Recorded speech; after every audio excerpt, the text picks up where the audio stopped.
right, welcome to Split Your Head podcast. I'm your host, Bob, and today I have not one, but three guests. The host and producer of Unwatchables, Seth Troyer, Marc Dottavio, and Tony Scarpitti.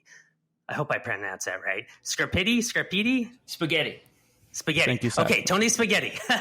Unwatchables is a podcast that debuted in March of 2022 and has been picking up steam since, as each episode Seth, Marc, and a special guest tackle one or two films that have been deemed unwatchable. Often this means cinema from the more extreme end of the spectrum, but it can also mean complete trash, alien avant-garde films, or just about anything that poses a challenge to the prospective viewer. It's a fascinating show, and I've been hooked on their specific brand of analysis and charming rapport for well over a year now. So enough of my rambling. Hi, guys. Welcome. Hey, howdy. So nice to be here. What a nice intro. Yeah, you know, I tried to do my best because I truly have been a fan for quite some time, and I'm pretty stoked to have you guys on. I was also just on the Unwatchables recently, which I just have to clarify. For the longest time, I've been calling it The Unwatchables. It's not called The Unwatchables, is it? In fact, we cannot call it that because I think there's another podcast called that has been defunct for like many years, but the name's out there. It's the thing that happens to every podcast, every band in this era. You just are always like, there's just already a mayonnaise head. You can't call your band that. Right. It's just Eurythmics. No the. Right. Eurythmics. Okay. It's not the Radiohead. You're right.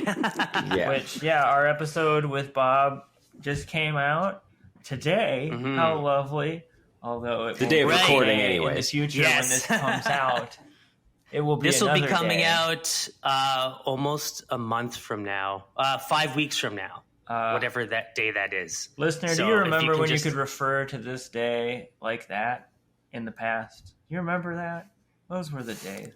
All right, this is some memento shit going on. I know. Here. Yeah, really. Yeah. But we should get to Radiohead. We should get to Radiohead. We talked a lot about Radiohead in ours. That's really what we're going to make this about. So much about Radiohead. I had to cut several minutes of Radiohead talk from our episode. I was wondering where some of the tidbits I said about Radiohead went. So, but that's because Tony is such a good producer and he really stays on top of it. But normally doesn't say much. Tony, was that kind of like a choice of yours from the beginning that you kind of wanted to just hang back and like almost be like the director of this? Well, I'm mostly the behind the scenes guy, so I write all of Marc and Seth's lines. But no, wow. I did used to talk more on the earlier episodes, especially we used to do a lot of episodes that were just the three of us. And as we started getting more and more guests in and, you know, the guests kind of were driving the movies that we were talking about, and there was just a lot to say. The cadence just really works out nicely with three voices, and I'll chime in if there's a good reason for me to here or there. I used to kind of come with more of the did you know type stuff and do some like trivia deep diving before the episodes.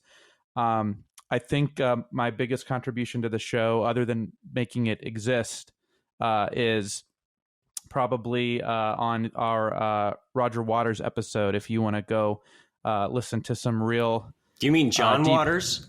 What did I just say? Yeah, Roger Waters. You're talking about our Pink Floyd podcast. Sorry, I get my podcast mixed up.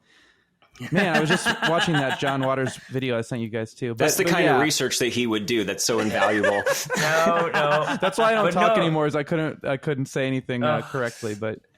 No, keep going. Yeah, if we're like crazy what you dug up. Oh yeah. What? The finish your asshole. Story here. The biography of the man whose asshole mouths.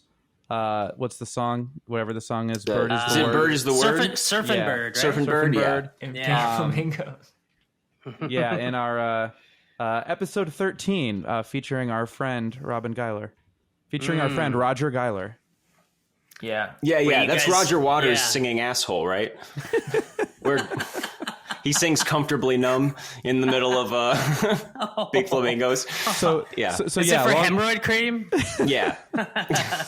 So long story short, if you're mostly familiar with the more recent episodes of the show where we've been getting more high-profile guests on, you probably know me mostly as the voice that pops in sometimes at the beginning and or end, and without bothering to say who I am or why I'm there. Okay. So, yeah, cool. like if we were the Three Stooges, Seth and I would be all Three Stooges, and the Tony would be like the guy who edits their podcast. Yeah. I couldn't have said it better. That's perfect. Yeah. Everybody's favorite podcast, The Three Stooges.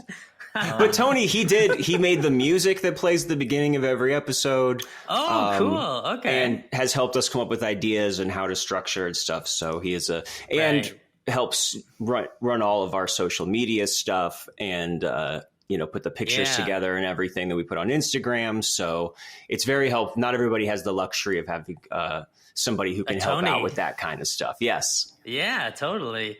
Well, let's just bring it back to, when you guys were all in diapers and like, how did you meet? How did you start this podcast? Because you're all Ohio natives, correct?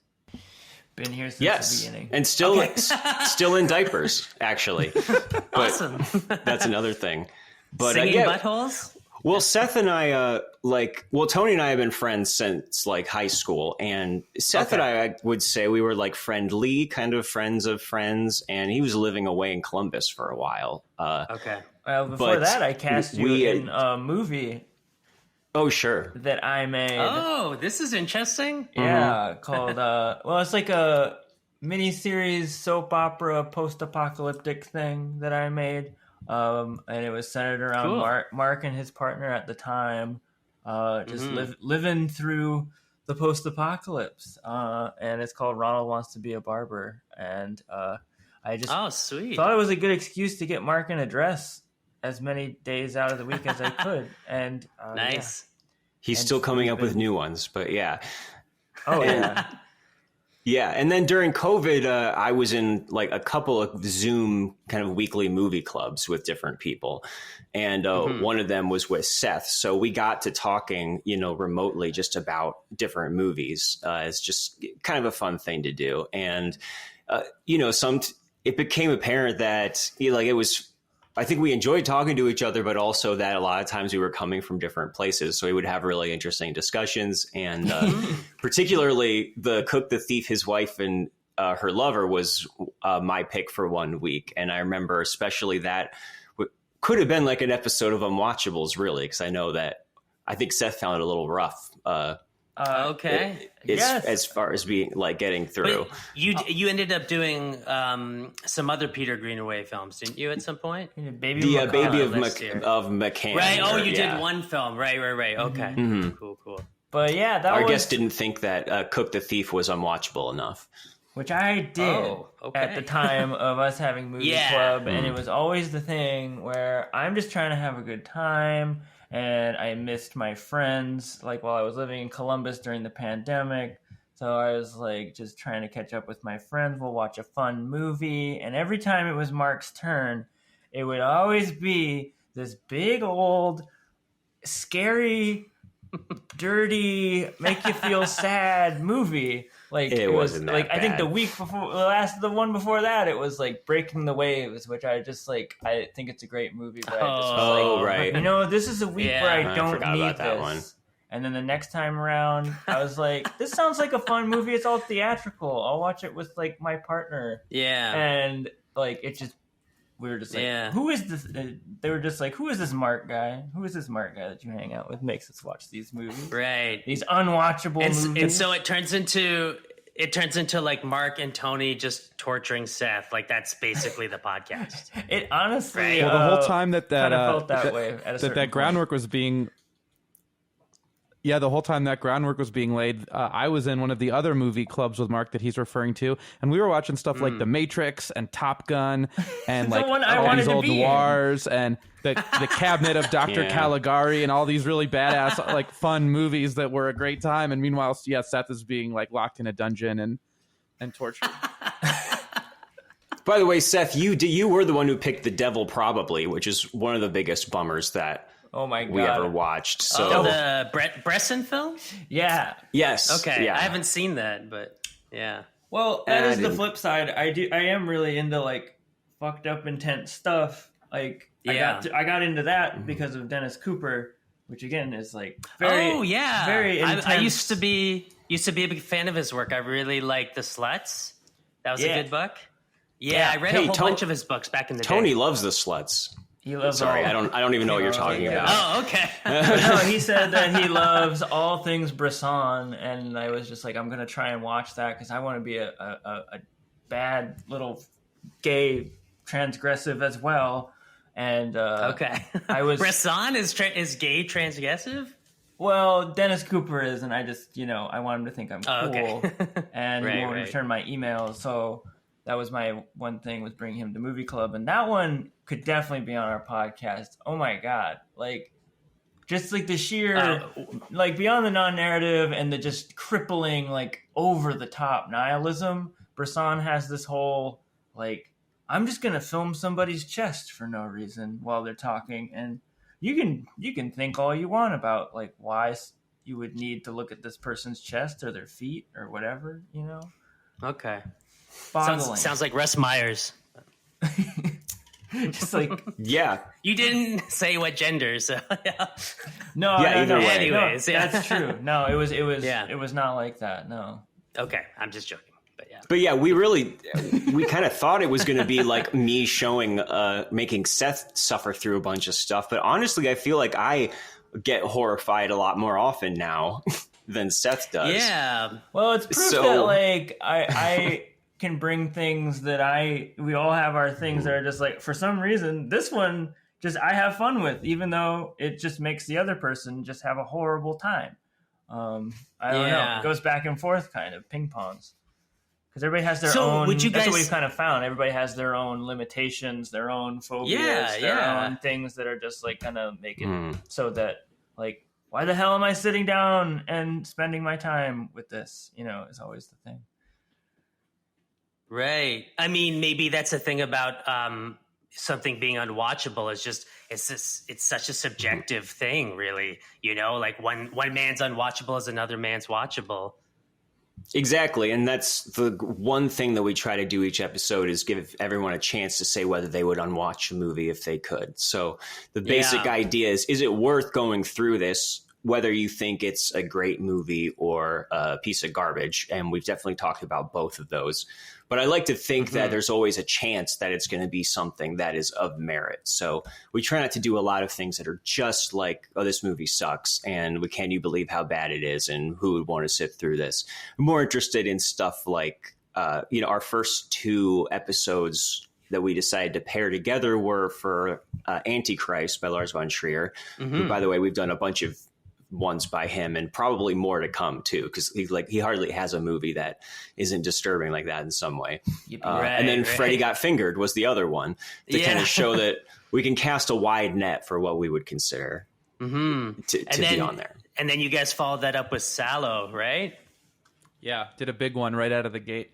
Yeah, that is one of kind of like the golden disturbing films, like up there with Cannibal Holocaust and everything. For sure. You guys survived it, so that's good. We did, yeah, technically. Yeah, it is Salo like was funny a really where you interesting. wind up. Yeah. Yeah, that was an interesting episode because we had all seen it before, right? Seth, you had seen it before too? No, I had not seen it. I remember. Oh, you hadn't? Okay. Well, I know Mark showed that to me and a bunch of our friends years ago, but it has this reputation, obviously. And I mean, I think it's still like one of our most like popular episodes, and cool. Everyone brings it up, of course. But yeah, that one ended up being kind of interesting because I think the conclusion we came away with in the end was that, especially now looking back at all the movies we've talked about since, it kind of is just like a shrug. Like it almost just feels more boring than anything else. Like you can certainly appreciate what was so shocking about it maybe at the time, and certainly if that's like your foray into that kind of that brand of cinema, but yeah, while it's obviously has it's got the weight behind it, I think if we were to rank these by how actually like horrifying they were to sit through, I don't know that any of us would put that really near the top of our lists. So you'd say it's maybe one of the most overhyped, at least in terms of the extremity of it, not in terms of like its actual craft or anything. I would say in every case, pretty much. Like, I didn't think it really had anything interesting to say. And for a movie that has all of this stuff, just constant, to shit eating and all of the stuff that you read about and can't believe happens, for a movie like that to come up to like become dull is a problem. Sure. I think. Yeah. And I think we all kind of landed there on that. And we've talked about a movie where someone eats shit for real right on screen. The Pink Flamingos. So. Yeah, we already did talk about it. The Roger Waters film. You gotta do better. I mean, that quite often is is like the biggest sin for most of these movies. It's like what is going to really make you squirm sometimes is boredom. Right. Yeah. We found that with, quite a few movies that like what they're trying to throw in your face isn't enough to bring you into something. Like sometimes there is just nothing beyond it. So you are constantly asking yourself once again, like, why am I sitting here? Which I do think is the most important question with a lot of this, which is important because especially in this day and age or whatever, to use the overused phrase or whatever, but it's just it works. The internet is just constantly bombarding us with shit, and that's always the thing. It's just like, what do I pay attention to? And that's a pretty fair question, even though I think sometimes we've gone too far to where we're just like our heads are going a million miles a second looking at everything that comes by us. But I don't know. It's important to discern and figure out what is worth my time. And I've always kind of encouraged myself and guests here and there of just like, if you don't need to be bullied by some auteur, quote unquote, and who like says like, my movie is so very important that you need to endure like possibly literal trauma for you, in particular. Sure. Like turn it off. It's okay. Like you can miss out on a couple conversations at some party. Yeah. Mm-hmm. Well, then in terms of that, then like what would you say have been the films that really did, kind of shock you, disturb you, kind of like really upset you, I was thinking about this because there's certain moments in them. Like, I think a lot of this, anything involving animals is always going to be something that is the hardest for me. And, and there were a couple movies that have actual like violence towards an animal. So we were talking about Necromantic, that has a scene where they like slaughter a rabbit on screen, and there's at least kind of a almost documentary type aspect to it because it looks like this is probably a person who usually butchers rabbits, and it's not like that's the kind of thing that doesn't happen just in real life all the time. Still is something I'm not going to look at the screen when it happens. Like I think Seth and I watched that together, and we both were just immediately turned our heads and we're using our peripheral vision. Like, is it okay to look back yet? Oh, we were like, Necromantic. And, all the hype was, what's the big deal? They're just, fucking corpses. Yeah. But then, bunny rabbit getting killed. Couldn't handle it. Not that we're and honestly, I think the hardest thing. I could take the corpses all night long. That stuff was fine. But I think the hardest thing that I ever had to sit through was when we did Satan Tango.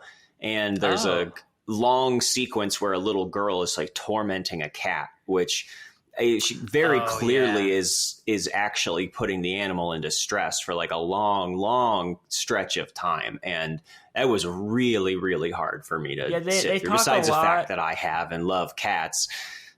Yeah, there's a lot online about that scene. There's a lot of like talk about Bellatar defending it, that like they practiced it with the cat, so the cat was used to the abuse. But the key word is like it's still abuse. You're still like tortured it even more than what you see on the screen. Yes, you are causing distress, and so you tortured it even more than we were seeing. I don't know.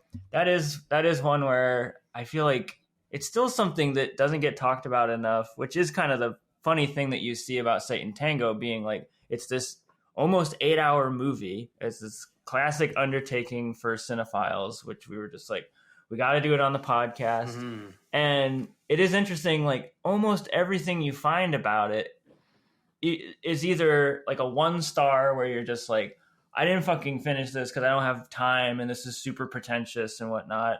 Or everything is 5 stars where they're like, well, if you get to the end of an 8-hour movie, you probably liked it a lot. I don't know, like more often than not, you probably did.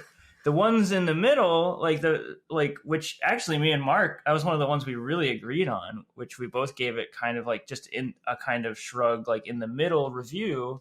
They don't really rise to the top because those are more just like, they don't come about as often because either you don't finish it or you finished it and you like fucking love it. Then there's the people like us who just kind of had to finish it because we're doing a podcast or whatever it is. Right.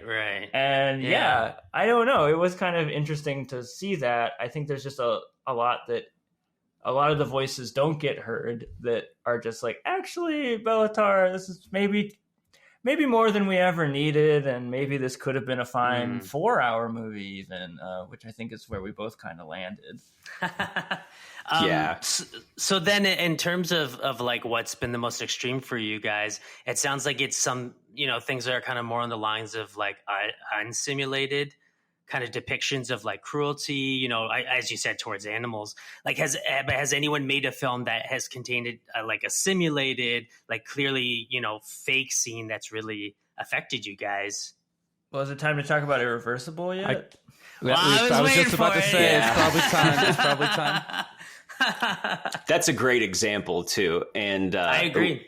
Yeah, and we had a really great guest on that episode. Mike D'Angelo talked about hundreds of people storming out of the Cannes premiere of it, and that's a great example too because that's a super hard scene to watch. There's actually a couple scenes that are pretty gruesome in that movie, but I do think it's a pretty great movie. I think Seth kind of landed around there. Maybe not as enthusiastic as we were, but yeah, I mean, I arrived at a complicated place and they made fun of me for it because of like, I don't know.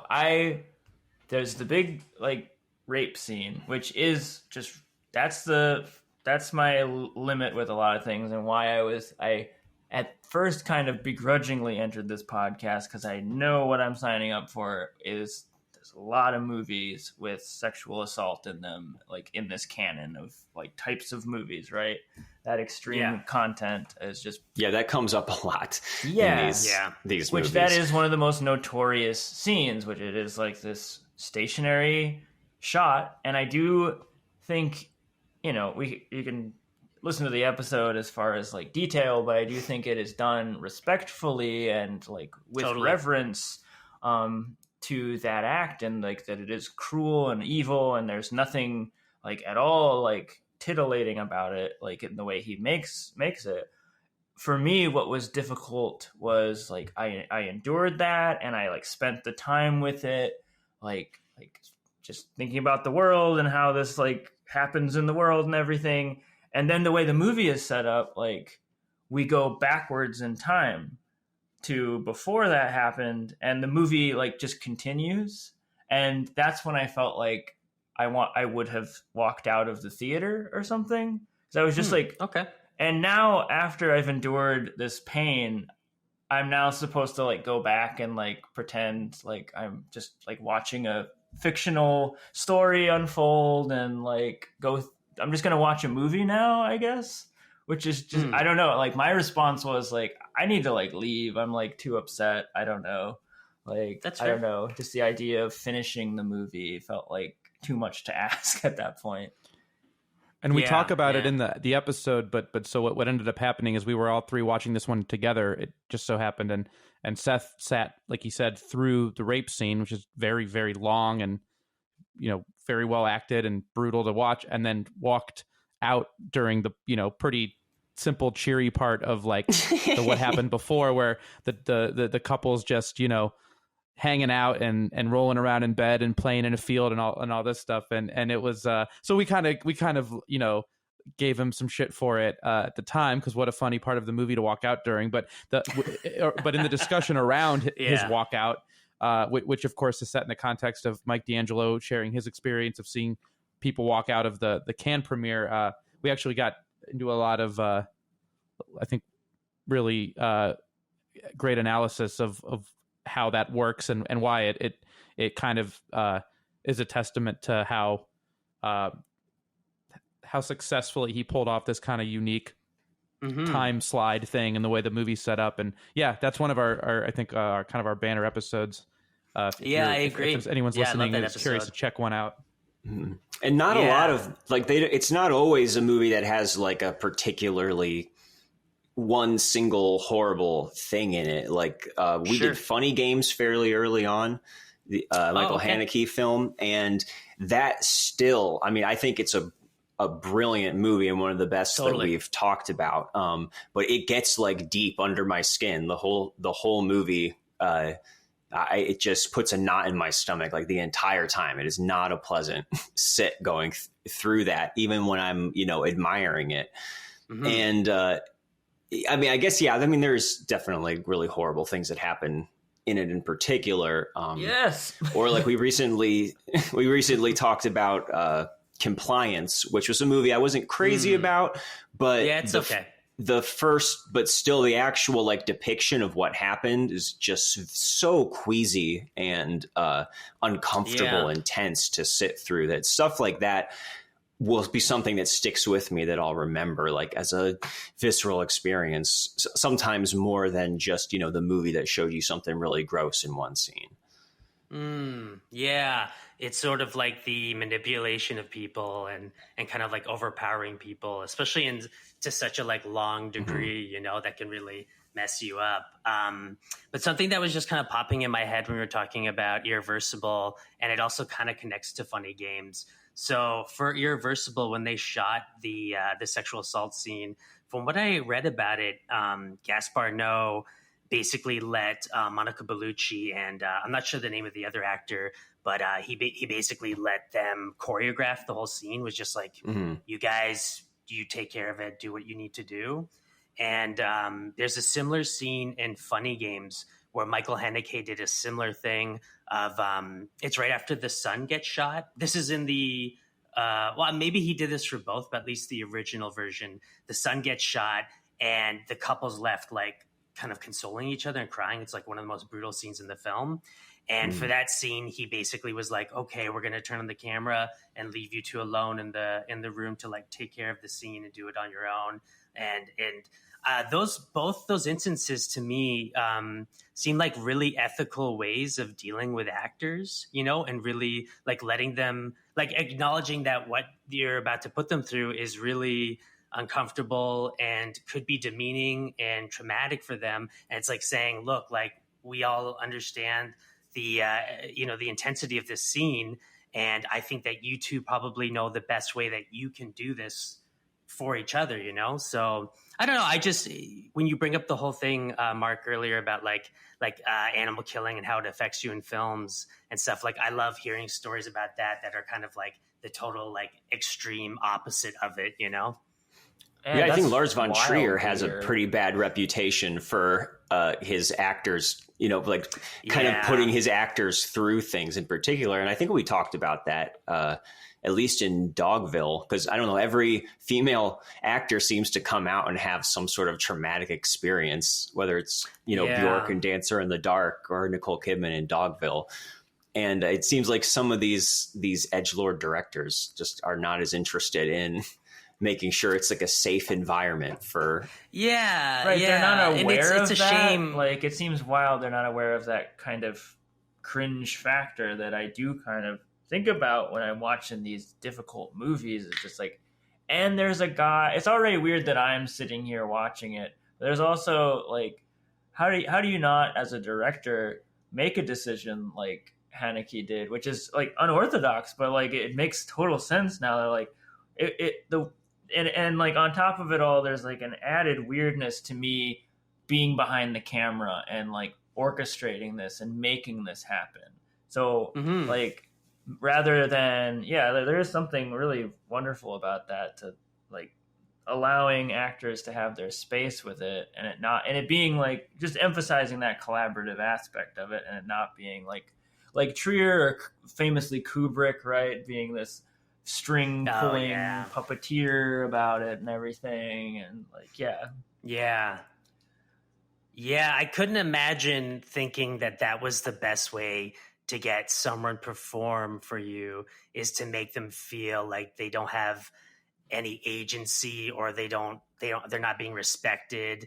You know what I mean? Like, I don't understand how you could think that I'm now going to get an artist to create something to like the highest level, you know, that makes no sense to me.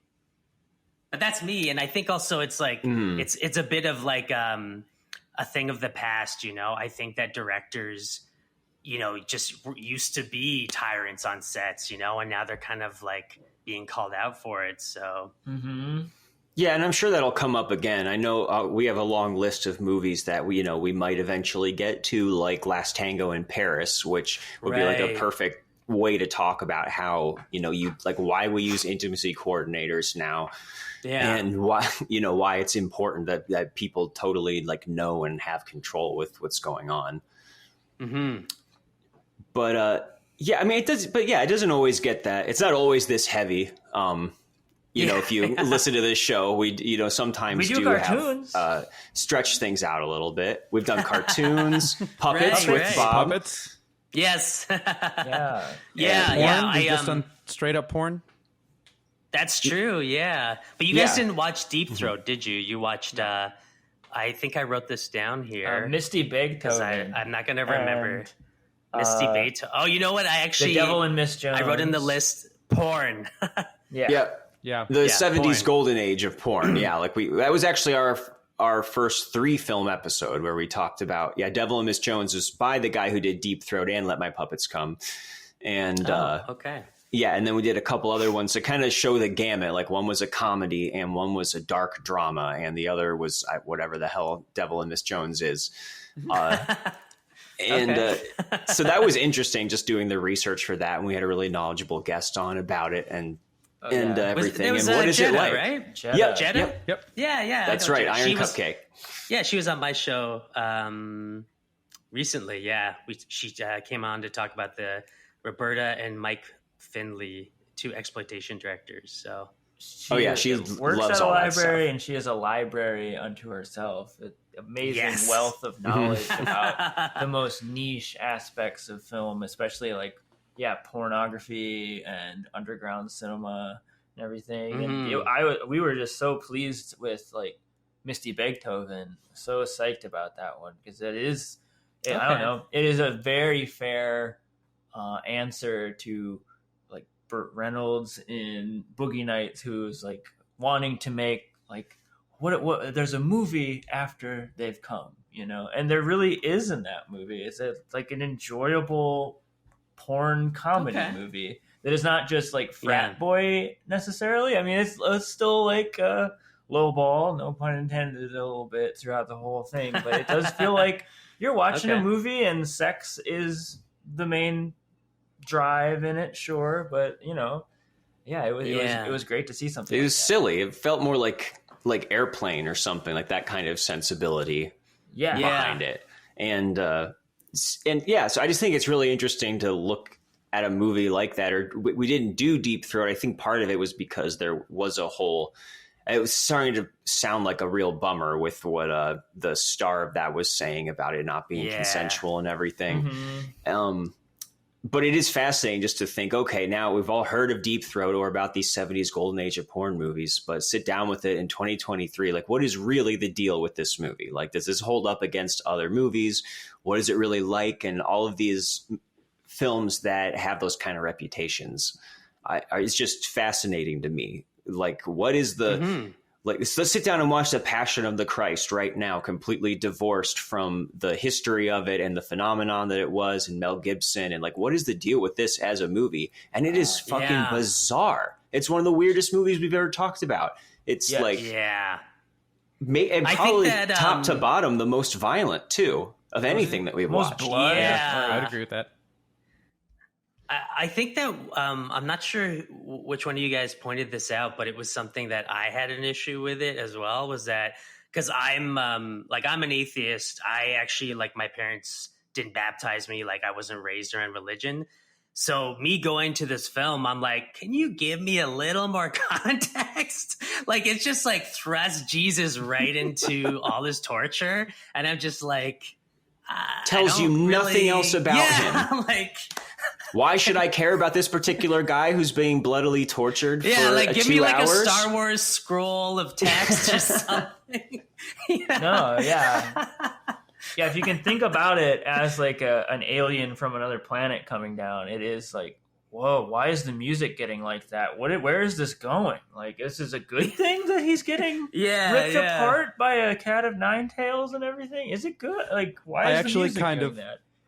I actually kind of respect Mel Gibson for that, because if you watch like Apocalypto, which I think rocks, and you just like look at those on the same, it's like, this is just another sort of like venue for him to inflict the same kind of violence, and he didn't particularly care about the. I don't know. I think that's certainly not what he intended. He thought he was making this really reverent like tribute to this like the thing that's central to his faith or whatever. But it just comes off like he just wanted it like to be another. You can tell he's obsessed. Bath. He's obsessed. Like Braveheart and Hacksaw Ridge are just like the bloodiest, like outrageously over the top, almost hilariously gruesome, like gory movies. And of course, his Jesus movie, he is just obsessed with how much he could strip the flesh off of every inch of this guy. And this became the highest grossing Christian film of all time, where everybody's grandma and church group like raised money to go out and see it. Like, what a crazy, its existence is just mind boggling to me. Yeah. It is really strange because the same people going to see that film and loving it are the same people that would possibly, I don't know, like protest some like, torture porn, finger quotes, like something like Hostel or something like that. Do you know what I mean? It's which are way easier to sit through than Passion of the Christ. It's just, I guess, and have more character development. And I mean, it's all fiction. It's all fiction, right? Well, exactly. Like why? Yeah, it's interesting that there is kind of something more beyond just the face of content, as far as just like my mom would say, like, I'm not going to watch that because there's blood in it. And it's like, well, I don't necessarily love blood either, but there's a reason why I might want to go into something or not go into something to see something like that is off-putting like that. Just like my mom, if Backed Into a Corner does have her reasons to want to see someone being ripped apart by a whip, like those reasons are way different than mine. Like my stipulations are way different, but hers would be like, it's got to be about, my spirituality in some sort of way, and it's got to be about Jesus or whatever. But everybody has their reasons. It's not like you just totally turn off. Is it basically the biggest con then that Mel Gibson managed to convince all these Christians to sit and enjoy torture and sadism? Yeah. Yeah, it's crazy. And there's just so much to talk about there too. We talked about the, criticism of it being anti-Semitic and exactly what the reasons were that people pointed that out. And, the ways that Passion plays in the past have been specifically altered because they always had these anti-Semitic tropes in them. And then Mel Gibson just really didn't have any time to think about any of that stuff, did not care, just threw it all back in for this particular film. But right, and it definitely hits a note as far as current events are concerned, which you can see more and more throughout history. Evangelical Christians, like specifically, like American evangelical Christians, like being obsessed with martyrdom in a certain respect, like just like welcoming the hate or welcoming the haters or whatever it is. Just like see this because it's all being proof that they're important. They are on a mission because they're getting pushed back or whatever it is. Persecution complexes, which is very much a strain through Mel Gibson's career, but that's a different topic. Yeah. You just gave me an idea though for a future episode for you guys. You should do is it Unplanned and Sound of Freedom? Listen, Tony did kind of pitch Sound of Freedom at one point, which would have required us paying money to go to give to its box office to go see. Steal that shit, all right? There's gotta be a way of stealing it. I have a fascination with this sort of up and coming genre, right? Of these like really big budget Christian movies with these sort of dubious financial backers. And as much as I want to, I would love to do an episode on these, but every time there's a juicy one, and I thought Sound of Freedom might be a good time to jump on something like that. I actually like try to watch bits of it or read about it, and it's just the most like painfully boring shit. It's a chore. It's like whatever fun. I don't know. I'm still kind of interested. Sounds unwatchable, Tony. Yes. Yeah, but not. It's gotta. we if we're gonna spend all that time talking about something that just sucks, there's got to be a bigger hook than that. I will say I'm still a little bit interested in watching that like Assassin 33 AD or whatever, where like the Muslims send someone back in time to kill Jesus. That hooks me right out of the gate. I watched it and I've been dying to get it on the podcast. It has like this really intense time travel plot line that they take a long time like making it all make sense, quote unquote. But it's all about some kind of like Islamic adjacent scientist guy hiring other scientists to figure out time travel so they can go back in time and murder like Jesus. So that can you imagine? They don't have to worry about the competition, you know. But I mean, what? Yeah. Like, gee, what if Jesus actually had been killed young? Like, isn't that the whole point? What are they talking about? That's what's so funny about it to me. It makes no sense at all. Well, yeah, the movie opens with them, like a bunch of guys with AK-47s mowing down the 12 disciples, and it's. Come on. Okay, that sounds pretty entertaining. No, you gotta believe. You guys might have to watch that one. We're doing this one for Christmas this year. Right. I'm way more sold on that now, actually. This is always a toss-up. And many angry, drunken arguments between the three of us, I would say, about what is allowed on and what is not allowed, because like everybody brings things. I usually stay out of it. Yeah, it's really difficult to figure out what is the level of like interesting stupid versus just like we know it's just too stupid, or interesting disturbing, or we just know it's just like going to be us saying it was disturbing and I hated it. And yeah, it's just always trying to figure out what is going to be a good conversation, I guess. Okay. Can we get some titles thrown out here of like what you've deemed, not worthy of the list that maybe would surprise someone listening right now? Well, we've come around on some of them. Like for a while, I was thinking that something like I Spit on Your Grave would be like, what is there really to talk about with that? Like we know what's the chance this is actually going to be a brilliant movie. And I think the experience of like a 40-minute rape scene or whatever is going to just be like, it is what it is. Yeah. But I don't know. I've come around a little bit. If we had a guest who wanted to do that, we probably would do it. And a Serbian film comes up a lot because of stuff that we hear that happens in that. And, I guess there's a danger of us. We could make the whole podcast be about the grungiest horror movies and just keep it there. Right. And there's another. I don't know. I would do that. I feel like we're at like there's another angle too. We're always really careful about, which is like they're obviously just like bad movies that are maybe bad enough that they're funny or whatever to watch, and there's so many of those, and there's other podcasts that tackle that kind of stuff. Yeah. Anyway, and some of those do get on, and I think all the ones that we've talked about that you might just call like a straight up bad movie have had really. There's been like a strong case for them being on the podcast. So I don't know. Yeah, like Cats and Freddy Got Fingered and stuff. We did Cats. That's what you're talking about?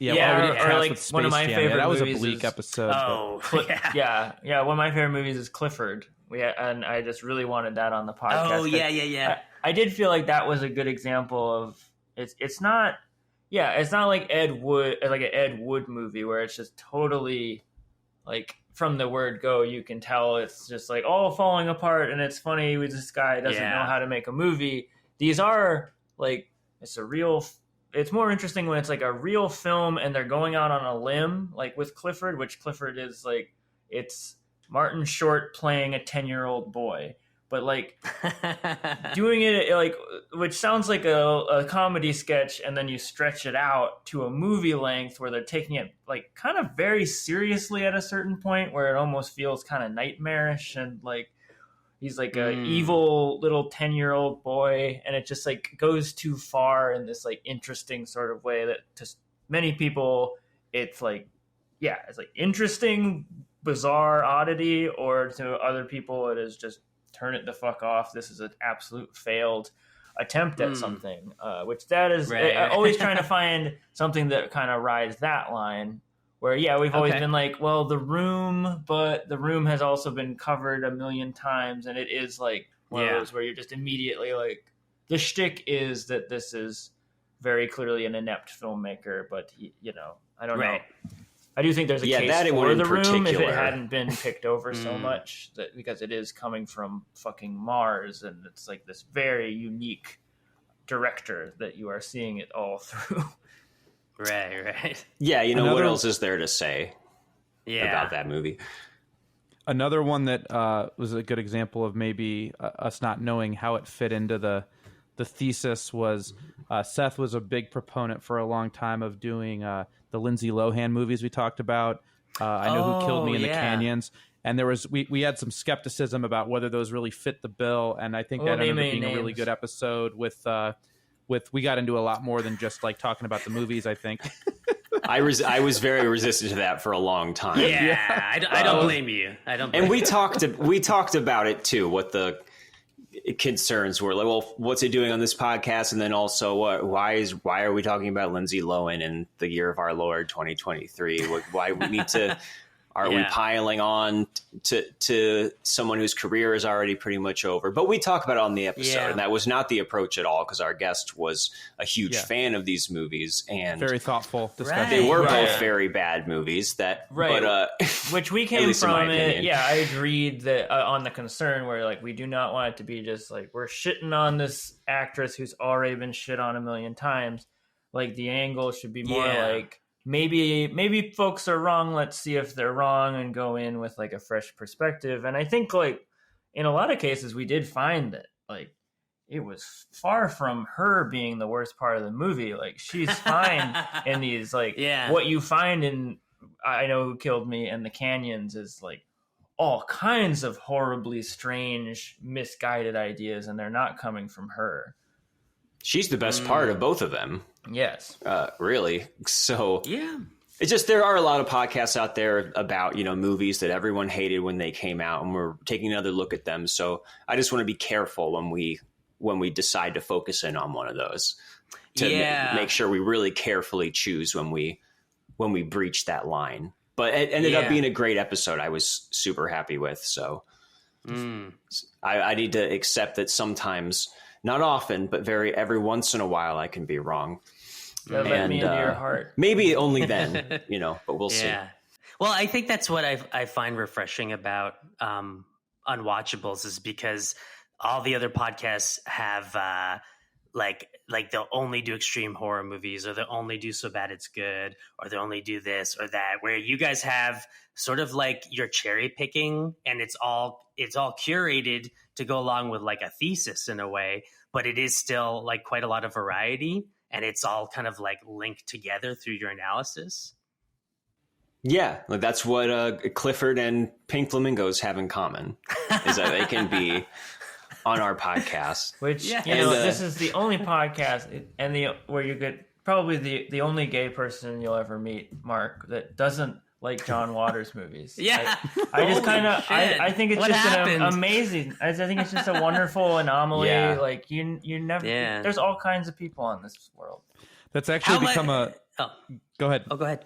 It's become a running joke, is how often we find that it's just a movie or two that Mark really disliked, and then he has to be really careful in how he crafts his assessment, because he's often talking to like some super fan of the movie that we just had to watch. And Southland Tales was another one. Like right out of the gate, the first thing the guest says is like, "So this is one of my favorite movies like this is a very personal movie for me, and Mark is like just got done like unloading about it to me before the guest came on, and it's that keeps just happening. Like part of it's the wonderful comedic thing, but it is kind of the tension for both of us sometimes, where I feel like sometimes it's hard for us to let loose like we do when we're like alone, especially post episode, going to the gay bar afterwards.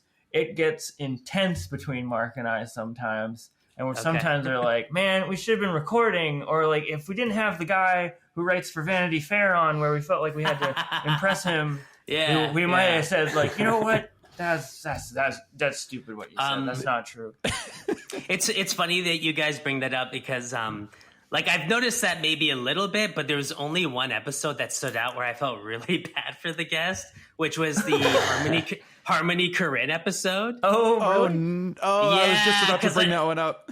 Yeah, that was the only time I felt like I don't think she wants to defend Harmony, because like Mark, you were like ripping into the film so hard. I just felt kind of bad for her. I don't know. Maybe I'm misreading it or something. But I think Tony can talk about the sheer amount of the guess. Yeah, there was a lot that Marzi. We like talked. Me and Marzi just went back and forth because we both love Harmony. So we talked for way longer. Yeah, I was the only naysayer. Yes. So it was kind of at least for Gummo. Mark's naysaying was worth leaving in because it was a very long episode that Tony cut down, and it was like, but that was also me and Marzi just like, we're having the best time talking about Harmony Korine, and then finally we turned to Mark, and it's like, all right, Mark, do your thing. That was actually one of my favorite episodes we've done. It was an absolute like bear to edit, but we recorded for over 3 hours, I think.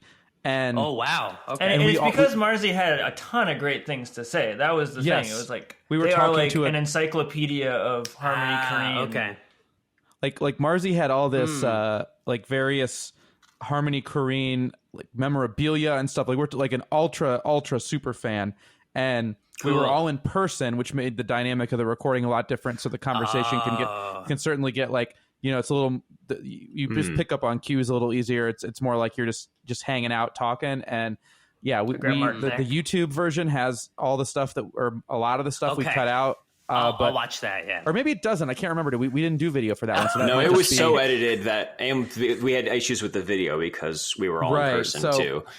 That one there was, and everything I had to cut was like like usually the editing's pretty like this doesn't need to be in there, but it was painful because we had somebody who was ready to go to the mat for these movies. So I feel like that person was so enthusiastic that Mark's naysaying was he could let loose a little more than maybe you would want to when you only have an hour to talk to like a critic whose time you're trying to be respectful of, and you don't want to shit too hard on their favorite movie or whatever. But that's happened so many times where the topic was Harmony Korine, or we did one about the Wachowskis films that they like all the ones they did after the Matrix series, and so we starting off on these, and the guests right away will be like, all right, so this is why I think this may be my favorite movie ever made. And I'm just like, oh man, like I have nothing that isn't completely brutal to say about these. Oh, Mark. And, but usually, I don't know. If it's something really stupid, Seth usually likes it and will defend it too. So yeah, because I'm really stupid. That is like sort of sometimes the dynamic. I'm just I don't know. I just have a little less of a hard time letting some of these dumbass movies in. I guess I don't know. But I don't know. I reach out and hug him, and Mark he's got to keep him at arm's length sometimes. Southland Tales, you gotta one day. I would love for Mark to become a Southland Tales truther someday. Oof. I am a truther now because everyone says no, this is actually a masterpiece. Every goddamn horrible movie that people all dismissed when it first came out. That's the thing. It's like a Satan Tango thing where like the people who actually wind up seeking out and watching the entire thing are going to be bonkers head over heels over it, and everybody else is going to start it and quit it probably like a half hour in. Southland Tales, personally, I thought it was bad, but I really enjoyed it. I recommend people watch it. Do you know what I mean? I can work with that. I can work with that opinion. I like some goofy ass shit. I like stuff that's probably objectively worse than that. But Southland Tales, I was like, yeah, I don't know. I would watch this. I'd probably buy it at some point and watch again and show it to people. But I wouldn't like say it's a masterpiece personally. But that's we in the faith. We all start like that. We start using words like that. So yeah. That was a good example of a kind of split opinion, though, because we had Nathan Rabin on for that episode, and he was a big Southland Tales fan. And him and Seth were in agreement there, and Mark was kind of the odd man out. But then the second half of that episode, we talked about Under the Silver Lake, and Seth was kind of the one who had to poo-poo. Okay. I don't know why. It seems like everybody really likes that one. Including me. It seems like one I would really like it a little bit more than Southland Tales. I can't possibly fathom. I'm not blown away by it. I can't possibly. Yeah. I don't know. That's one that just sends me off. I don't know why. Under the Silver Lake. You just don't understand it. You'll get it one day. Oh, it's just so complicated. This cute man and his problems in LA. I don't know. I could relate to the skunk issues because I have like a deep fear of skunks, so that kind of maybe that's why it resonated with me more. I just need to see more skunks, and then I'll understand movies. You need to get sprayed by a skunk. That's what it is. I do. I could use some of that, I think. But, for as often as we disagree, which, I mean, does kind of happen a lot. And I generally, there's probably more movies overall in the podcast that I wasn't crazy about than in a fewer number that I thought were really great. Yeah, I'm a 4-star slut. We have a... Yeah, Me you too. are. You're just an easy, basic bitch movie lover out there, which is a wonderful way to live. But yeah. But we have agreed on some really big ones, though. I think still maybe both of our favorite movie out of all this was Audition. I don't know if that still holds true for you, Seth. But okay. Well, other than Clifford. It was a big love fest for that. Yeah, Clifford, Jesus Christ. Am I joking? I don't know. I don't think so. I don't know, man. I don't know. Audition, Clifford. Yeah, and Naked. Naked's good. Yeah. Mother was a big one for us, which I didn't know which way Seth was going to go. And that's one that I think, I don't know, a lot of people assumed that I wouldn't like too, but I fucking love that movie. It rips. Which one's Mother? The Darren Aronofsky movie. Oh, okay. I haven't seen it. I'm generally not an Aronofsky guy. But, I didn't see me neither. I've been told that one. That's the one I've been told. You got to see this one though. I was crossing my arms, being like, "What are we doing this film jock type movie on our little podcast? What's the point of this one?" Okay. And, wow, Mother is crazy. Yeah. Okay. Yeah, I'll have to watch it. At this point, this is like the 17th time someone that I trust has said I should watch it. So have you seen Black Swan? It without the podcast. I have. Wasn't a fan. No. Okay, that's definitely the mode I like him in the most. Okay. It's still, I think it's a lot better than Black Swan, but yeah, I don't know. Yeah, you should give it a shot. Yeah, I mean, it's a movie, right? At the end of the day, it's 2 hours. We all got 2 hours, right? Sometimes we don't. That's true. Sometimes we have 7 hours. Yeah, you know what? That was one of the movies you just made me think of it because Seth and I were talking about anything that I should try to watch from the list that I haven't seen yet. Because I actually have seen a good amount of what you guys have watched for the show. But Jean Dillman, I didn't get around to seeing it. I've seen the last half hour, though, which is odd because it kind of spoils the whole experience. Oh, yeah, that sucks. How did that happen? Yeah. We were watching on TNT or something? Okay. That's a great No, it's a really specific, actually kind of cool reason, but... my wife and I, before the pandemic started in Halloween 2019, did a show at a theater where she did a performance art piece of this kind of horror comedy character that she does called Donna Carnivora. And then I did a live score for Dario Argento's Inferno. So we did this for a Halloween show. Yeah, it was a really fun night. And for her show, she she projected the last half hour of Jean Dillman before she started her performance. So she was like sitting in different theater seats and like sniffing Kleenexes as the movie was playing. And then when the movie ended, she started her performance, because it's kind of ties in like the whole like housewife who kills somebody. Like that's kind of what my wife's show is about. So okay, so you ruined it for a whole audience of people. Yes, we did. Yeah, that's badass. She hasn't killed you yet. Not known, cool. Really. Yeah. That's one I think we all really liked too. That was good. That one. I have the Blu-ray because of the show, so I should watch it. I will watch it at some point. It's just 3+ hour films are a tough thing to get into, you know. And like this past year, I've been reading so much on like Japanese New Wave cinema, and all those films are like 3 hours long. Go for it. How do you have time to watch all that? Jean Dillman, though, is just a wonderful example of just why most movies have no excuse when they wind up becoming boring, because it's just like, if you're doing the work, I don't know. Yeah, it's like somehow cool. This housewife story was made more riveting than most of the movies we've watched that have all these crazy intense things going on in them. Like, we didn't know what was going to happen at the end, which is, you know, intense, but just from scene to scene, it's just amazing how riveted you are. And there's no swerving cars or assault scenes or blood or anything. I mean, I watched all of Jean Dillman, and I had to turn off the Space Jam sequel 40 minutes in. Like movie length is definitely a state of mind or a totally a thing you achieve. Yeah.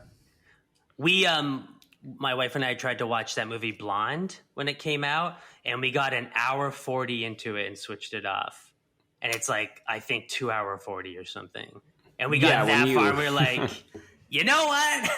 You came out on top there, yeah. It can get wild. Yeah, I made myself watch that for when we did Oscars live stream. I tried to watch all of the movies that were nominated in big categories for that, so I like forced myself to get through it. Did not like the movie.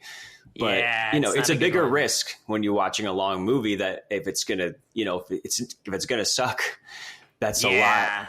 That can be tough. But like Tony was saying, like, I think Trash Humpers is like 70 something minutes, and it was probably the longest movie I've ever seen. Actually, I'm a big fan of Trash Humpers. They're out there, I love man. that movie. Yeah. I find it so funny and creepy, but I get it. It's a hard sell for sure. Yeah, we're reaching reaching the lower part of the list as far as our consensus is concerned. Yeah. Okay. Yeah, I won him over on that one. 2 has been mentioned. And then that sounds. Even the first Space Jam, I'm just like. I do have a thing with that. You know, whatever the classic thing is with that. But yeah, wow, there is something about Space Jam 2 that feels like you're not even. I don't know, like you're just staring into space or something. I don't know. Space. But after that, all space, no jam. Yeah. Yes. I like if I'm looking at my list here, like the lowest 3, like number 3 spot is Space Jam 2. Number 2 spot, like least favorite movie out of everything we've done, is The Painted Bird. Yep. And the only thing that could beat that one was Birth of a Nation, which actually caused actual harm to human beings, and is legitimately repugnant and kind of evil. Painted Bird, we were all in big consensus about that one. Boy. So that's no good. Because I think I didn't listen to that one because sometimes if I haven't seen the movie, I won't listen to the whole podcast because I don't want to spoil it. Fair. But so The Painted Bird, I thought I heard good things about, but I think it might just be the book that I heard is good. I actually read the book in preparation for the episode and did not care for the book either, but the movie is definitely worse. They're both lies. It's just like, that's like the thing about it. Okay. It's just all these like horrendous things that he came up with that he says that he went through and didn't go through, which if anything is the most interesting part of the whole thing. It's just like this ridiculous liar. This morbid liar, but it is the main thing is how it's presented in the movie. It's the most generic, like, this is a serious art film. Like, it's in black and white. Have you ever thought about just taking the color out of a movie and making it arty? You ever thought about that? Making it every scene just have something unpleasant in a way that you're describing Human Centipede 2. What's that? You're describing Human Centipede 2, by the way. Oh my God, I would rather watch that again than The Painted Bird. It's just, I mean, there's people out there who think it's a great movie, and it did get a lot of good reviews when it came out. But I mean, I think it played to us like just the most transparently, like, pretentious, completely empty, just parade of atrocities, which aren't even interesting on their own. And yeah, we just got nothing out of that. You watched it right after Come and See, didn't you? In that episode? Yes, it was a Horrors of War episode. Yeah, to me, Come and See is like it's a perfect movie. Like, did not help The Painted Bird. Yeah, that's almost like Meet the Feebles and Let My Puppets Come. If you think about it, absolutely fair comparison. I don't think. Okay, that's how I'll sell them. Yeah, Let My Puppets Come did not stand a chance. Which that's lower. That's pretty low on my list, I gotta say. Wait, so what would you rather watch again? Let My Puppets Come or Painted Bird? Puppets Come. Yeah. Yeah. Yeah. At least there's puppets. It's cute. I mean, I don't despise Let My Puppets Come. Okay, let them come. But you're right. I don't hate it. It's joyful, at least. Like we talked about on the podcast. It's like there's the joy of sex in it and stuff is at least a little like I can get behind that. Don't really want to finish this movie, but yeah, it's over a lot quicker than The Painted Bird too. Sex. Most of the time, Jesus, that was a long movie, but no, but yeah, Birth of a Nation is actually one of the episodes I'm proudest about because we really dove deep into the context and the history and what made that movie so like a huge phenomenon when it was out and how it was innovative and influential with the filmmaking techniques and how in the end, like, none of that matters when it's just this flat out alternate history where blacks were taking over the South and the heroic Ku Klux Klan had to come and stop them. And it's just like there's a whole, you can talk about it for hours, but in the end, it's like as a film experience, it's just close to like an act of evil. So it's hard to say something was worse than that. Although I think I did actually maybe put Trash Humpers just below it on my ranked list. Oh, what? Mark rated for the record. Mark is rating Trash Humpers worse than the movie that caused the resurgence of the KKK. So imagine how bad your movie has to be. Wow. Okay. We did. Okay. We did. That one was really like it opens with a long kind of explanation of our decision to even include it in the podcast. And I actually recorded different intro music for that episode because something felt weird about it opening with like a drum beat and like me like wailing on the guitar. So we really treated that one a lot differently than any other episode. And if you heard that one only, it would certainly be the least representative on why. I mean, we eventually kind of settle into the same type of rhythm, but it's like certainly the toughest to approach of anything so far. And we're just about to. We just released our 48th episode today. Oh wow! Congrats! 83 movies we've talked about, and I think we all agree that was the most unwatchable. Besides Trash Humpers, yeah. Trash Humpers, yeah. So Trash Humpers was the most watchable. They're both acts of evil. Birth of a Nation is number last on mine. Don't lump me in with these Okay. It's the same rating. It's just, I have to rank, I have a ranked list, so. I get it, Mark. It's okay. You got to be you. You got to do you, It's all right, Mark. You're old-fashioned. It's the way I was raised. for upcoming episodes, what are some movies you guys can hint at or guess that you can mention? Well, some will already be out, I guess, by the time that this comes out. So, like right now, the one that we just recorded was about Clean Shaven and Keen by Lodge Kerrigan. Oh, okay. Wait, Keen. Sorry. Yeah. How do you spell that? Keane. It's by the same director, and it is almost the same like premise. It was strange. Like it's a spiritual remake almost of Clean Shaven. And I've heard of Clean Shaven, but not Keen. Yeah, they both like put you kind of into the mind of either a paranoid schizophrenic or somebody who's kind of mentally unstable. Okay. And but that one should already be out. That was with Isaac Feldberg, a Chicago writer. Yeah. And I mean, if everything goes well, maybe these episodes will get canceled by the time this comes out. But we have the horror writer B.R. Yeager coming on. Oh, and cool. Yes. Katie Rife from formerly of the AV Club. Oh, yeah. Sweet.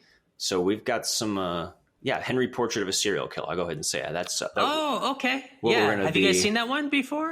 I've always avoided it. I still cling to the idea that I'm a person who hasn't watched that, but that's how it's been on this podcast. It's pretty good. Been kind of destroying the person I thought I was. Oh, okay. Well, that's good. Yeah, he'll be better.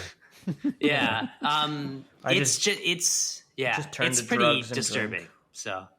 Yeah. Oh, really? No, I'm fine.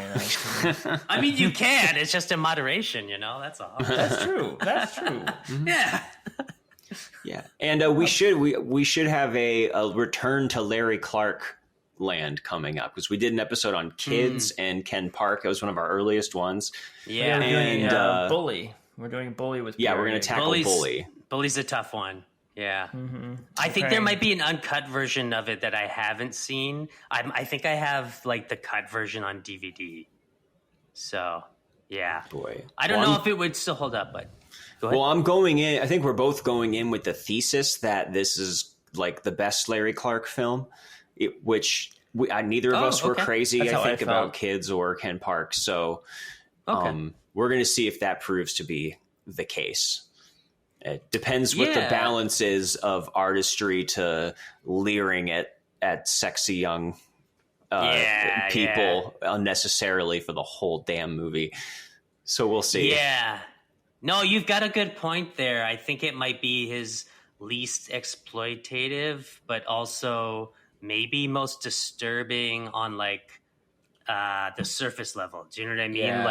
Like it's all simulated disturbing things. It's not like, oh my God, this is an underage kid naked or something kind of disturbing. Yeah.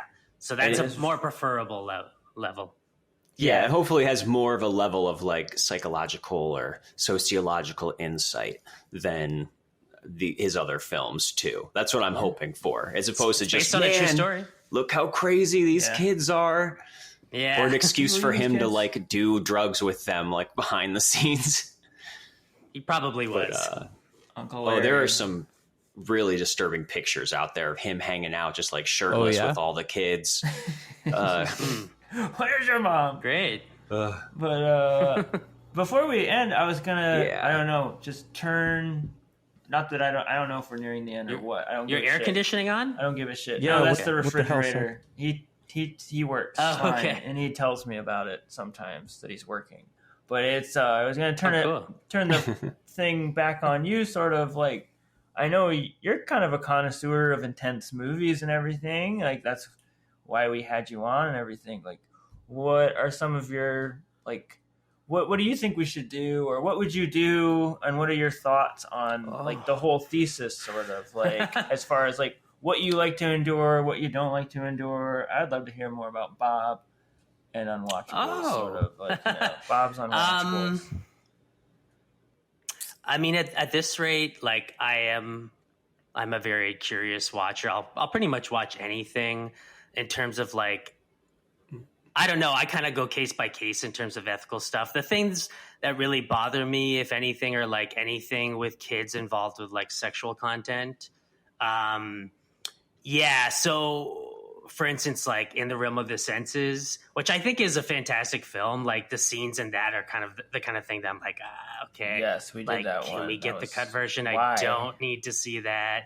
Yeah, just stuff like that. Really, like I try to avoid at all costs. Animal stuff too. It's. I think I was saying this to you guys when we last talked, that like animal stuff is not something that I turn my head away from, but I think just ethically I can't really get behind. So it's always like I prefer to know going into it. Other than that, I'll kind of watch pretty much anything. And with stuff I would recommend for you guys, I wish I... And we will eventually do Cannibal Holocaust. That's in the works. We will get to that. Yeah, it's the most Cannibal Holocaust is the most mentioned movie on our podcast. It comes up in more episodes than any other film. All kinds of guests mention it. We're gonna get there. Don't worry, we're getting there. Okay. I mean, it's tough because like there's some stuff I really love that it's super disturbing, but it's almost like it's just really fun. Like I don't know if you guys have heard of The Sadness. No. Sounds a lot of fun though. Oh, yeah. Mark loves that. It's kind of a what? I said Mark loves that. Sorry? Sadness. The sadness. Oh, the sad. Oh yeah, no, it's every morning I wake up, I experience the sadness. But go on. Sorry. Thank you. No, Thank you. It's I think Taiwanese film, but directed by a Canadian guy. It came out last year, and it's honestly like in terms of intellectual value, I don't know if you'll have much to talk about it, but to me, it felt like Jurassic Park level of like a roller coaster ride. And it's just basically like an intense, like there's like some sort of outbreak of a disease that's making people become like they just want to be like cannibals, like lusting after people. And so there is instances to do with like sexual assault, but the way that they shoot it, you don't really see a lot. It's more implied. And I thought that was really clever. So the film is really extreme, but it kind of does a good job of not always showing you everything, but then being really like balls to the wall the whole time. So that one's really, if you want like a really fun, like high octane film, but at the same time, you won't have like a great, intellectual discussion from it. You'll just be like, hey, did everyone have a great time? I think we did, Otherwise, I'm writing it down. Yeah, I mean, it could awesome. be a good show. You could watch that along with like maybe like an older zombie film. I mean, I feel like if you want a good intellectual one, it's not even like hard to watch, but Dawn of the Dead, the original, is always worth like talking about. I think if you guys haven't seen that, you could get a good hour-long discussion out of that. Adore it. It's a great movie, yeah. I actually even though I generally come off as the more uptight one, like I grew up hardcore with horror movies, so like I could sweet. talk about. I think if we single one out to talk about, I can be pretty like exacting about them or critical of them when it comes to talking about them. But that's always something that'll catch me a little bit. Like I'll be more likely to give myself over to like trying something like that when it comes to horror. I just watched a movie called Eden Lake. Have you? Oh yeah. I liked it. Yeah. What a nasty, just little bummer of a movie. Oh, yeah. Like, I mean, I wasn't a huge. I wasn't sure it justified it, but I was like, I knew going in it was probably going to be like this, so I have nobody but myself to blame. The ending was just so. Oh my god, they went there that I was like, okay. Ugh. You take my money. I was just so impressed. But like I know you guys talked about Michael Haneke, some of his films. Like I'm a huge fan of him. And if you haven't seen The Piano Teacher, that is maybe my favorite. I mean, to me, if you guys haven't seen, you have to do The Piano Teacher. It's so good. The White Ribbon is also great. What, The Piano Teacher? I think it's on our list. Or The White Ribbon? It might. Either of those. I think White Ribbon is amazing, though. I love that one. Oh, so good. So good. Mm-hmm. Amour is also really good, but extremely hard to watch. We actually paired that with Funny Games. Oh, right. You did. My bad. let me see. What else? I almost want to like stand up and look at my movies and I can just edit it out, but I understand that it's killing your time a bit. Oh no, there was another film that came to mind. It's really hard to find. I think I rented off YouTube though. I saw it in theaters when it came out, but it's a Hungarian film. It's got a really funny title though, which makes it hard to recommend. It's called The Notebook. Oh, all right. That's awesome. The Notebook is really cool. It's pretty grim, and I think you guys could get a lot of talk out of that. It kind of reminds me of Come and See, but because it came out only I think like around 2015, but it's sort of along the lines of like Come and See if it was more of like a digestible like quick sort of exploitation film, but the ending is so good. Have you guys like watched a lot of Cronenberg? Oh yeah, well we did an episode on Crash. Which was another big disagreement between us. But I've seen all of his movies. He thinks you shouldn't. I don't know. Okay. I don't know how Unwatchable Dead Ringers is, but that's my favorite film that he did. And me too. That's my favorite. Nice. That's 3 for 3. What? That's a dead ringer. What about? I really think is that your favorite? I really think we could do that, and we could do Dead Ringers and The Fly. Really, I mean, there's plenty of nasty body horror things going on. I've never there. seen Dead Ringers, and I love The Fly. Yeah, The Fly to me is like this. Like Dead Ringers is number 1, The Fly is number 2, and I find that there's something similar to those films. And maybe it's just like the scores are similar, but I don't know what it is. They just both like pull a similar emotion out of me. I think he did them back to back, and it was just like yeah. I think it was just like he was just on fire. Like that was his best time artistically. Yeah, I always felt that Map to the Stars wouldn't be bad on the podcast because it's like it's divisive in interesting ways, and I think it's sometimes like brilliant and sometimes stupid in interesting ways. I don't know. Yeah. See, this is why we got to start keeping track of movies for when we decide to start a second podcast. We got, You're doing a second podcast? No. I'm just saying there's all kinds of stuff I think we'd all want to talk about that just isn't going to. It's called you Split can't make Your a Head. case for Unwatchables, but yeah. It's gonna be great. We're going to take your podcast down.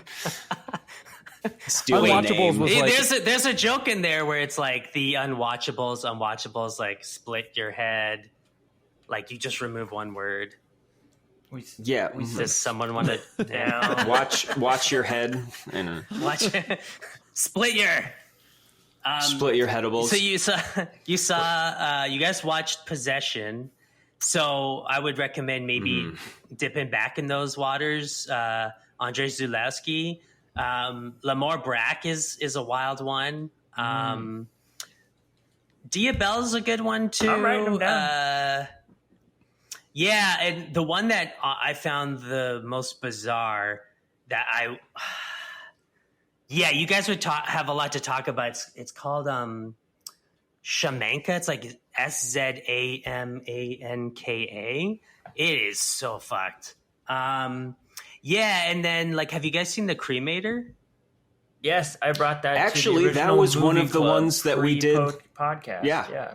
Oh, okay. And I brought it. That's been a big one. With a big grin on my face, thinking Mark would adore this. This is my gift. Did to you like little it, Mark? Marky down the road, and he hated it. I did not hate it. No, it was like 3 stars for me. Yeah. See, this is that was an unrecorded episode. Well, I so really wild. liked it, and I've always wanted to see more of his movies, but they're so hard to find. They're what is it? They're just starting to get released now. In the next couple of years, they're going to put out more Gianna and one other one. But I want to see his Beauty and the Beast as well. Yes. Ever since I started using Letterboxd, I had kind of a rule that I would never give a film 5 stars that I'd seen for the first time. And the only three films I've done that where I was like, first time watch, I was like, deserves 5 stars. Come and See, The Cremator, and Woman in the Dunes. And Woman in the Dunes is another one I would recommend if you guys haven't seen that. We can all definitely agree on Woman in the Dunes. Oh yeah, that's definitely a 5-star movie. Hell yeah. Yeah. I got like a letterbox guy who's always talking to me about the guy who did Cremator. But like I post like a 5-star review of Cremator, and he's always like 5 steps ahead of me. I forget what his name is, like page 99 or something weird like that. And he's just always like talking about like, oh well, you plebeian. That is the beginning of the iceberg. Surely you've seen his Beauty and the Beast, which is just like so hard to find, or whatever. Or like his Cobbler's Dream, or whatever it is, you know. Which I have a love-hate relationship with this letterbox reviewer guy. I get that. I'm glad you publicly called him out here once. I mean, the carrots are always moving. Carrots always moving. It just never ends. I could honestly just spend so much time recommending films. So I will leave you guys with the last suggestion, which is, I don't know if you're familiar at all with pink films or pinku films, like the Japanese erotic films that are like really bizarre. The director Hisayasu Sato, I did an episode on him with a writer, Fred Barrett, where we covered a bunch of his films, and they really are worth checking out. Like if you guys could probably do Muscle, which is like one of his like few gay pinkus, and it's probably one of his least like viscerally disturbing.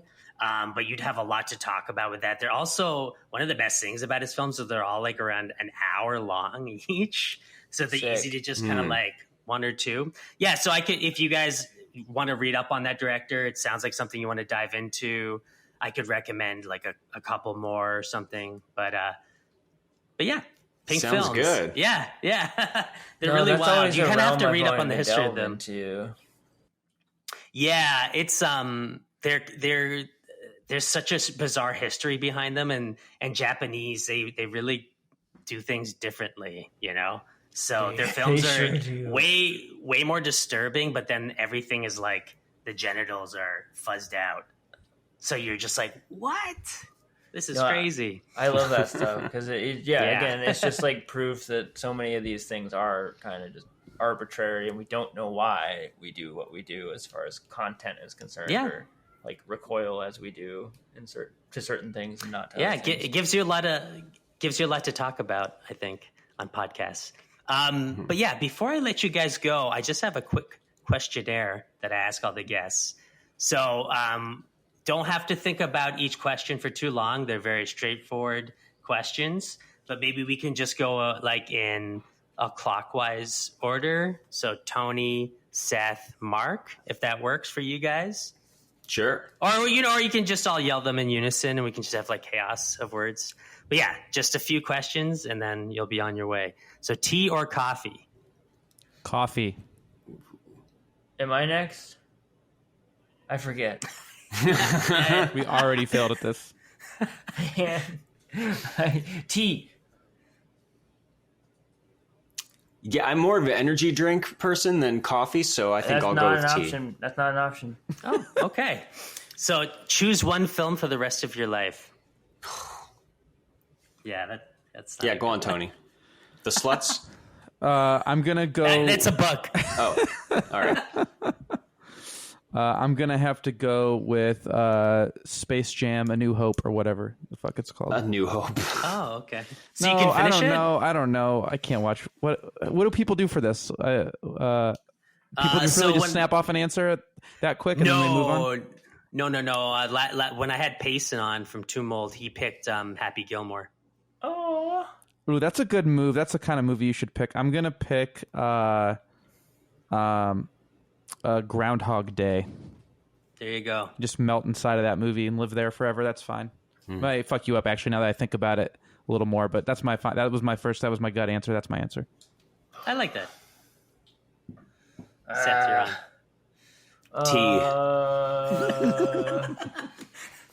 on. My Own Private Idaho. I think I could do that. Oh, nice. Because I think nice. That's my favorite Gus Van Sant film. Yeah, it's like a meeting in the middle of like I both do really love that movie, but also could just, that's at least like nice background noise, and there's not anything in there that really like, because there's a lot of movies that I would say are my favorite movie, but yeah, you don't want to pick the one that's like, there's those like crazy intense scenes in there, and you don't want to have those. So yeah, that'd be fine. That'd be fine. Okay, I guess I could. I mean, my favorite movie is The Night of the Hunter from 55. Cool. So, and there's enough going on. Like, there's funny parts and scary parts, and then parts that completely like devastate me to my core in that movie. So I could see maybe picking that. If I was going to go for something purely like fun, probably Pee-wee's Big Adventure. But I think both will drive you insane. I'll stick with Night of the Hunter if I have to. Okay. All right. So if you had to be an animal, which would you choose? We got to hear your answer. Is there going to be, is there a multiple choice, or I can pick any animal? We got to hear your answer. Any animal. Movie one, though. The movie one. We got to hear your answer for it. I can't pick an answer for that. He's the host. You can't pick an answer for that. I didn't. You never had an answer. I didn't actually come up with this questionnaire. Oh my God. That's crazy. I couldn't come up with that. How about The Notebook, but the one with Ryan Gosling? Keep arguing, guys. I've never seen it, so maybe I'll take that and I'll watch it for the first time. The longer you guys argue, the more time I have to decide what animal I would be, and I'm going to pick an even cooler animal now that I had all this extra time to pick. Marsupial. I'm going to have to go with what's that little animal they have a lot of, they keep as pets in Russia, that little fucked up like weasel that talk about a sable. I'd be that animal. If you don't know what a sable is, go on YouTube and look that up right now. So most people say cats when I ask them, just letting you know. Really? That's nuts. Sable is like a you don't have to think about it that basically. much. Yeah. But yeah, I appreciate that answer. Sable. Okay, Seth. Loch Ness Monster. Yeah. Singular. Yeah. Okay. That's a kind of animal. Okay. You got cryptid. I want to like be able to be underwater a lot. That sounds really cool. And there are accounts of him going on land. So I was just trying to come up with the animal that can do both really well. So okay, that's really where that comes from. Yeah, I think a giraffe would be cool. I don't know. There was some comedian or something I heard is somewhere that was asking, like, do you think giraffes just constantly are looking down, going like, "Whoa"? So just I could just be really high up, but just be standing there. That'd be cool. That's how I feel about bats. I feel like every time I see a bat, it just looks like can't believe he's flying and he's terrified. You're like, whoa! Okay. So and no one will eat you, right? No one eats giraffes, so I don't think zero. So. Yeah, it's like Loch Ness Monster. No, they definitely get killed by lions. Oh, okay. That's well, that'd be pretty fucking cool though. Get killed by a lion. Whoa. Yeah. Oh, that should be another movie you add to the list. Roar. Oh, actually, that's a good idea. I've read a lot about that movie. Oh yeah, but never seen it. That lots sounds to talk like... about. Okay. What happens when we die? I think this happens when we die. Oh, really? You're logged into Riverside FM. I took that as like I took that as a negative. You're like, I gotta go, Bob. No. You're logged into Riverside FM, and you are just recording. You're just recording the shittiest podcast for all eternity. That's what I think. That's Tony, what I think. Now, am I describing? You're like Marc Dottavioing me right now. But hold on. Am I? You're assuming that I'm describing hell. Perhaps I'm describing heaven. So. That's just what I assume. That's true. This is a litmus test. This is really Tony is giving us a litmus test. Like, what do you? Yeah. Oh, so this is heaven. But you did say shitty podcast, so that's why I was. Like, I want to make a way worse podcast than any of us are making right now, and then that's the dream. You know how much work we all put into this. Come on. He's a sadist. Yeah. I want to make one of those podcasts that's like where it's just like dudes sitting around just being like, so I'm at the bar the other night, and one of them's like, oh yeah, and then I want to do that podcast next in the afterlife. Tony just took us all to hell with him.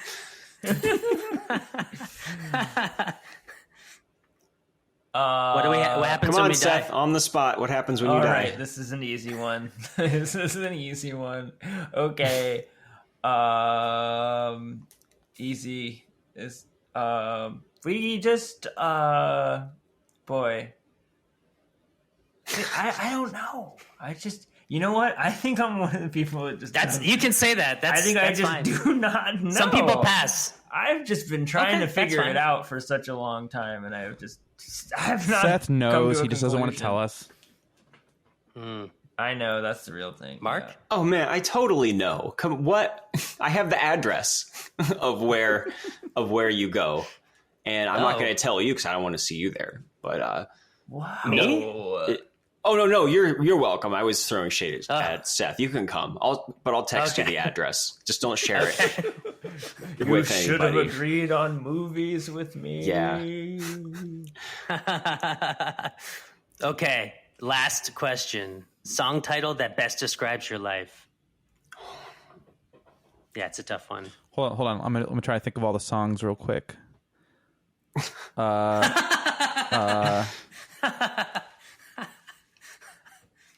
I'm gonna pick just a song title that I love, and so of course I'm gonna make it work for this. From the album McCluskey Do Dallas, there's a song called "The World Loves Us and Is Our Bitch." Doesn't really apply to my life anyway, but I just want to plug McCluskey on your podcast. So they have a new album coming out. I saw that. Ooh. Yeah. Not that I've ever heard them before. I just read that the other day. You should check them out. This is where we're at. Okay, I will. Seth? I know There's an Answer by the Beach Boys. It's that's great. It's a little bit of a bummer because you're like, oh, it's like a process. We're working on it, but at least it's like, it. I think I know that there's probably one. Wow. Whoa. My name is Jonas. Oh.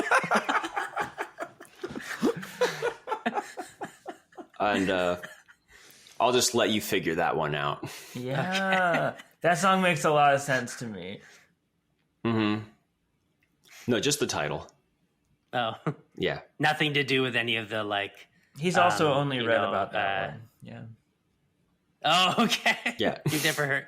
Do you know Weezer? I'm a pretty big fan of their first couple albums, and I've seen them live a couple different times. That's a big deal. But Mark and I played in a band together for years, and at various points we covered 8 different Weezer songs. Really? In some form or another, yeah. So who sang? Who sang? I did. Mark sang and played bass. Shit.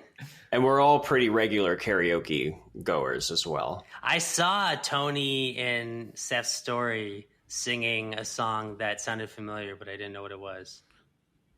Yeah, I don't know where your audience is located, but if you ever find yourself in Akron, Ohio on a Wednesday night, hit us up. Yep, we'll be there. Karaoke with us. Or any night, we know where every night of the week there's one. Oh, really? Mm-hmm.